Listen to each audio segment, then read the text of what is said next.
استنى قبل ما نبدأ الفيديو، معلش ثانية واحدة. عزيزي المشاهد الجميل القمر الفهمان، الفيديو هيبدأ من أول الدقيقة اللي مكتوبة قدامك على الشاشة دلوقتي. طبعا لو قلت لك إن من وأنت في مكانك تقدر تلعب وتكسب مش هتصدقني، ولا هتصدقني؟ ما هو أنت ليك حق ما تصدقنيش، لأن أنا النهاردة جايب لك منصة بوما وين. المنصة ديت من خلالها تقدر تلعب وتكسب فلوس وأنت قاعد مكانك. وزي ما أنت شايف كده عزيزي المشاهد، أنا قدرت في خلال ساعة واحدة بس أسحب المبلغ اللي أنت شايفه قدام عينيك دلوقتي. وعشان أبقى صريح معاكم، المنصة ديت من أقوى المنصات في الألعاب الإلكترونية وكمان الربح من الإنترنت.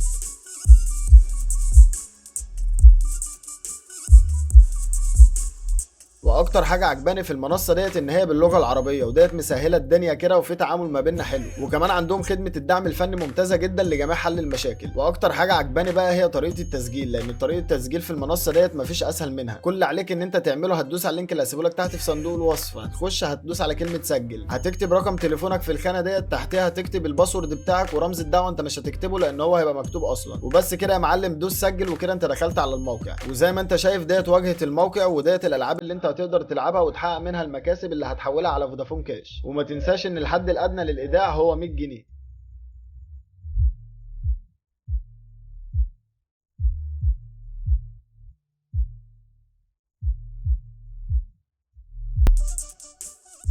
وكمان طريقه السحب والايداع مفيش اسهل منها. كل اللي عليك ان انت تعمله هتخش على كلمه ايداع هنا، بعد كده هتيجي تدوس على كلمه ايداع، هتشوف انت عايز تعمل ايداع كام، هتدوس على مثلا هنفترض اللي هو سي 50. بعد كده هندوس على راتب، بعد كده هنكتب الرقم بتاعنا هنا اللي هنحول من عليه الفلوس، اذا كان محفظه او اذا كان محل بقاله. بعد كده اقول له التاكيد، بعد كده اروح دايس له على نعم. هنا بيديني نص ساعه، المفروض ان انا احول في خلال النص ساعه ديت المبلغ اللي انا هحوله. انا حددت له قلت له 50، فانا هحول ال 50 جنيه على الرقم دوت. ودي كده طريقه الايداع. تعالوا مع بعضينا نشوف طريقه السحب. هخش برضو على كلمه ايداع هنا، بدل ما اعمل ايداع بقى المره اللي فاتت عملنا ايداع، دلوقتي هنعمل سحب. فهاجي ادوس على ينسحب. هنا هتدخل المبلغ اللي انت عايز تسحبه، انا هكتب مثلا 7900. هنا هتكتب اسمك، وهنا هتكتب رقم التليفون اللي انت عايز تحول عليه المبلغ دوت. بعد كده هتدوس ينسحب. فكده خلاص انت سحبت المبلغ، مفيش بالظبط خلال 5 دقايق هتلاقي المبلغ داخل على حسابك.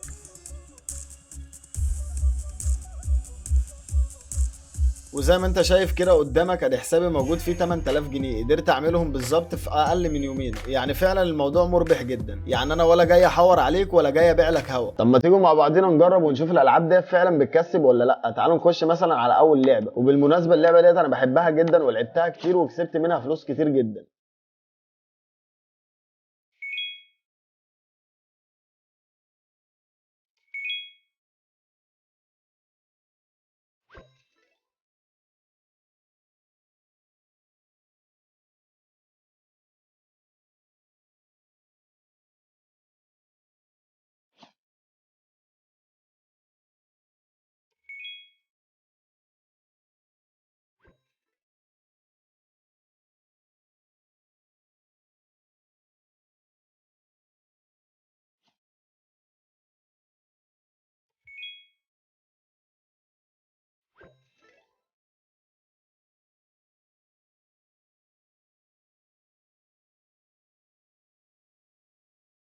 تعالوا نشوف تاني لعبه معانا بقى بتقول ايه.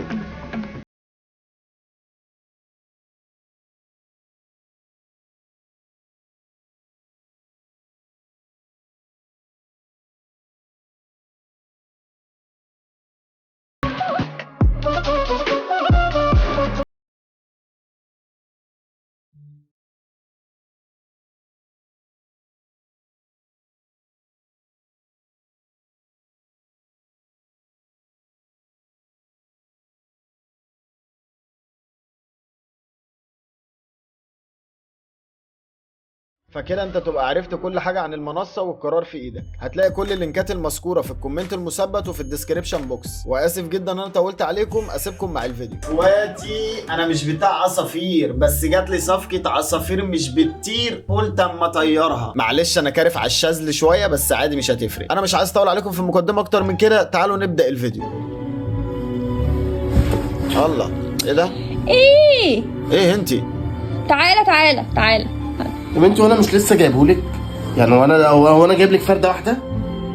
لا 2. انت قصدك على المركبه الفضائيه ديت، انا فاكر حاجه تانية. طب ليه بتحطي رجلك في ظهري؟ ده انا جايب لك الميكروباص ده مخصوص عشان الجو ده. ما انا تعبت والله، يعني بص سخن رجلي قوي. وما انا جايبهولك عشان اسخن رجلك قوي. تحطي رجلي انا في ظهري ليه؟ خلاص الجو ساقع يا جنى. ماشي.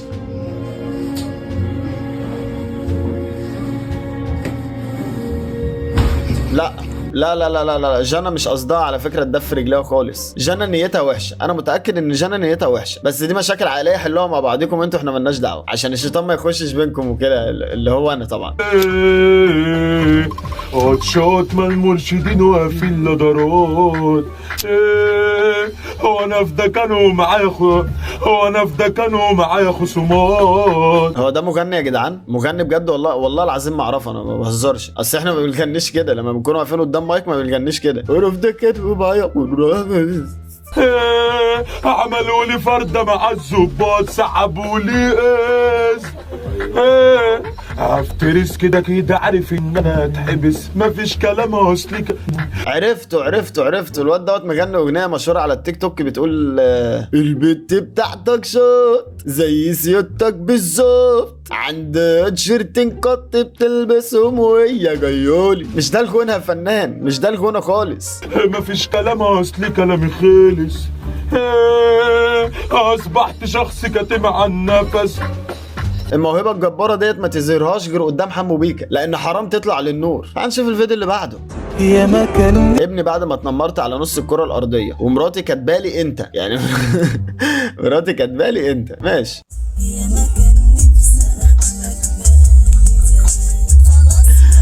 خلاص يا عسل.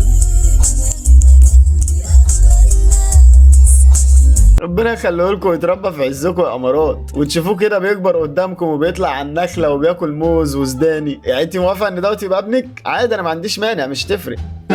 ثواني يا ماما بس ابعت لواحده صاحبتي فويس نوت. بصي يا بنتي، يعني اصلا المفروض ان انتي تظبطي امورك وتحاولي انك تعتمدي على نفسك. انا بعمل كده على طول. اول ما بصحى من النوم لازم تظبطي سريرك، مش لازم تخلي حد يظبطه. تبتدي ان انت تعملي فطارك لنفسك.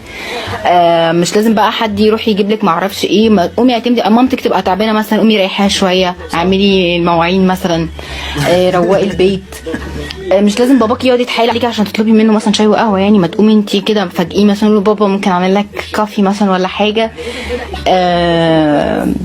يعني كده لحلحي نفسك كده، ما تبقيش بروتة كده، اعملي زيي. يعني خديني انا قدوه ومثال. انا دايما حياتي كده يا بنتي. اول ما ترجعي من بره على طول علقي هدومك، ما تستنيش لحد يعلقها لك. بلاش يعني. هي ما بتعملش اي حاجه من الحاجات ديت. ابقى مستغرب هي بتكلم مين وبتحكي عن مين. مين دي؟ مين اللي قاعده معايا دي؟ مش عارف هو مين اللي جت دلوقتي. حلوه ماشي، تعال نشوف اللي بعده. اللهم لا حسد. انا النهارده جاي اعلمكم تدرب اي حيوان حتى لو اسد. بص بقى، فكك من عضلاتي وركز النهارده مع حركاتي. مش هنقول نعيدهم كتير ونقول تعالى يا زغلول. زغلول ايه؟ انا مش قلت لك انت بتطلعني وسط الناس؟ عيب عيب، هاكل. خد اضرب. بس شايفين الشراسه بتاعت الحيوان؟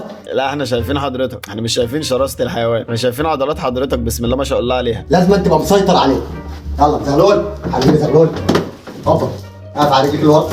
بس بص بقى، انت ما بتفضلنيش وسط الناس. لما بقول لك اقف على رجليك اللي ورا تقف على رجليك اللي ورا. طب دي مشاكل عائليه احنا مالناش دعوه بيها، يعني هنحاول نتلاشاها على قد ما نقدر. كل اللي انا عايز اقوله لك بجد، الفورمه موت، يا ريت تستمر، لان انت كمان شهر بالظبط على الوضع دوت. لا بسم الله ما شاء الله عليك، هتبقى في حته تانية. يعني ممكن ياخدوك مثلا في العلم والايمان، ممكن. انا اسف، تعال نشوف اللي بعده. يلا اختبار، انت شخصية توكسيك يعني سامة ولا انسان طبيعي؟ فنزل صباعك لو. معلش يا جدعان، انا عايز اعمل الاختبار دوت عشان انا عايز اعرف انا توكسيك ولا لا. يلا يا استاذه. دايما بتدعي انك مشغول وانت ما فيش حاجة تعملها اصلا. لا. لو ارتبطت باتنين في وقت واحد. لا. لو نزلت قبل كده ستوري برايفت كده عشان تلقح على حد معين في دماغك. لا. لو ارتبطت بحد من اكسات اصحابك. لا. لو فركشت مع حد برسالة بس. لو عمرك نزلت صورة مع شخص عشان تخلي شخص تاني يتغوص.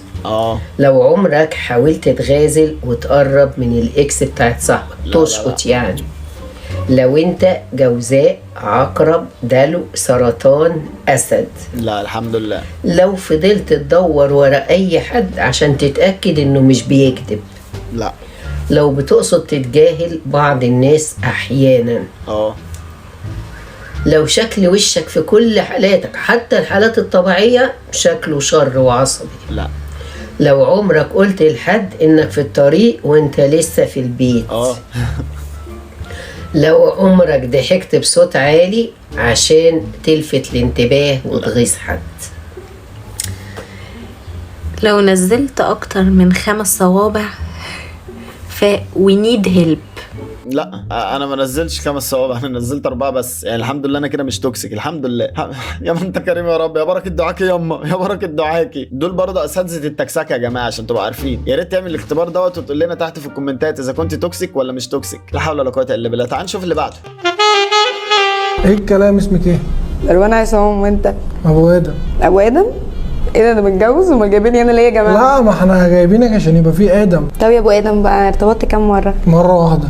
طب وفركشته ليه؟ جوزها اعرف. جوزها؟ هي كانت متجوزه؟ كانت متجوزه بس كانتش بتحبه عشان ما تشوفنيش غلط، انا ما ببصش لحاجه في ايد حد. طب وجوزها اعرف منين؟ المرشدين ولا دلوقتي؟ انا اسفه اني سالتك. طب وانت مش هتسالني ارتبطت كام مره؟ لا ما يشغلنيش. ايه ده ليه؟ عشان هم بتوع زمان وانا بتاع الان. طيب بقى وانت ايه هوايتك؟ الكوره. بتلعب كوره؟ لا بتابع كوره. وانت ايه هوايتك؟ لا انا دانسر. ايه هوايتك؟ دانسر برقص. بترقصي لمين؟ لمين ايه؟ دانسر اكيد مش برقص لشخص. امال بترقصي الكتيبه؟ لا انت شكلك مش اوبن مايندد. قصدك مع انا مش عايزه يطلع في البرنامج، يعني انت اعمل البرنامج مع نفسك بس مش عايزينك تطلع في البرنامج. انت لو طلعت في البرنامج هتخربه ومش هتجيب لنا ماتيريال نشتغلها، فبلاش تطلع في البرنامج بعد اذنك. بصوا يا جماعه بقى انا هحكي لكم قصه كده. انا واحده صاحبتي بقى لها زمان ما شفتهاش، بقى لي بقول 3 شهور كده، تمام؟ كانت حكى لي قصه كده ما بينها وبين حد يعني. ايه مرة الكلابي ده ولا ايه؟ تمام عامه تمام يعني. المهم يعني ما كانش عايز ان هو يقرب لها، ولا مش عاجبها عشان رفيعه يعني. يقرب لها ازاي يا استاذ؟ انا فهمتك غلط. زينه يا زينب بقول لك يقرب لها ازاي؟ ايه ده؟ فدلوقتي بقى رجعت دلوقتي لما شفتها لقيتها ايه ده البت كامته. طب بالراحه واحده. مين طلع منين السود ده؟ البت كامته. طب بالراحه واحده. ماشي كملي. تمام. لقيتها بقى قلت يا بنت ايه اللي عملك فيكي كده؟ قالت لي لا استني قبل ما اقول لك ايه اللي عمل فيا كده وايه اللي خلاني اتغيرت. اقول لك ايه اللي تخني الاول. ايه اقول لك ايه اللي تخني الاول. اقسم بالله ما سمعت ومش عايز اسمع ومش مهتم ومش عايز اتخن، انا كده زي الفل. ايه ده؟ هو ايه الفيديوهات دي؟ ايه الفيديوهات دي بجد؟ انا اسف عزيزي المشاهد على اللي انت شفته وسمعته دلوقتي، انا اسف جدا. انا كده اكون وصلت لنهايه الفيديو. يا ريت تحط لايك للفيديو دوت عشان نوصل اكبر عدد من الناس، وطبعا اول مره تشوفني بس تشترك في القناه وتشغل زر الجرس عشان يوصل لك كل جديد. وبما ان الفيديو اللي فات قلت لكم ان في انترو بيتعمل، لسه الانترو ما جهزش، ممكن يجهز في الفيديو دوت وممكن احطه في الفيديو دوت وممكن يخلص في الفيديو الجاي واحطه في الفيديو الجاي. بس كده اشوفكم فيديو جديد اللي هو قريب ان شاء الله. سلام. بقى الامكانيات بدأت اتعب وادور واعمل افكار جديدة، دايما على طول بدور على اللي يفرح قلوبكم ويخلي الضحكة تنور الدنيا كلها. جيش الكابو دوسوا لايك.